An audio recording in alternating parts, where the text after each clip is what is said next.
గాలికుంటు వ్యాధి. ఇది సూక్ష్మాతి సూక్ష్మ క్రిముల వల్ల గొర్రెలకు, మేకలకు అనతి కాలంలోనే గాలి ద్వారా వ్యాపించే వ్యాధి. అందుకే దీన్ని గాలికుంటు రోగం అంటారు. లక్షణాలు: జీవాలు ముడుచుకొని పడుకొంటాయి. జ్వర తీవ్రత 105 డిగ్రీల ఫారెన్హీట్ పైబడుంటుంది. నోరు, నాలిక పైభాగంలో పుళ్ళుంటాయి. మేత మేయవు, నెమరు వేయవు. పాలు తగ్గిపోతాయి. కంటి నుండి నీరు కారుతుంది. నోటి నుండి సొంగ లేక నురగా వస్తుంది. జీవాలు దగ్గుతాయి. చిన్నపిల్లలు పాలు త్రాగలేక మరణిస్తాయి.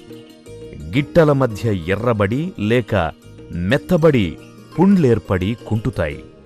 మందలోని 30% నుంచి 40% జీవాలకు ఈ వ్యాధి సోకుతుంది. వ్యాధి సోకిన వాటిలో 1 నుంచి 2% పెద్దవి, 30 నుంచి 40% పిల్లలు చనిపోతాయి.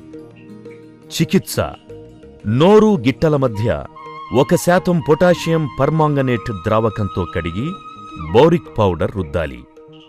గిట్టల మధ్య పుళ్లకు వేప నూనె, చార్మిల్, లోరాక్జిన్, హిమాక్స్, విస్కాడెర్మ్ వంటి మందులు వాడాలి.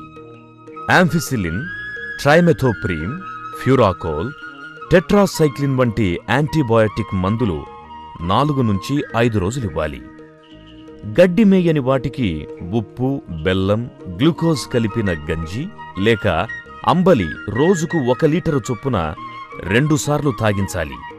వ్యాధి సోకిన వాటిని మంద నుంచి వేరు చేసి చికిత్స చెయ్యాలి.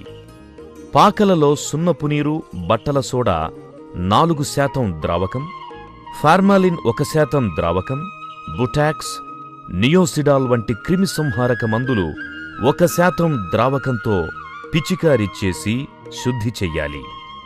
వ్యాధి సోకిన గొర్రెల కాలిపుండ్లపై ఈగలు వాలి పురుగులు పడకుండా జాగ్రత్త తీసుకోవాలి. వ్యాధి నిరోధక టీకాలు ఇప్పించాలి.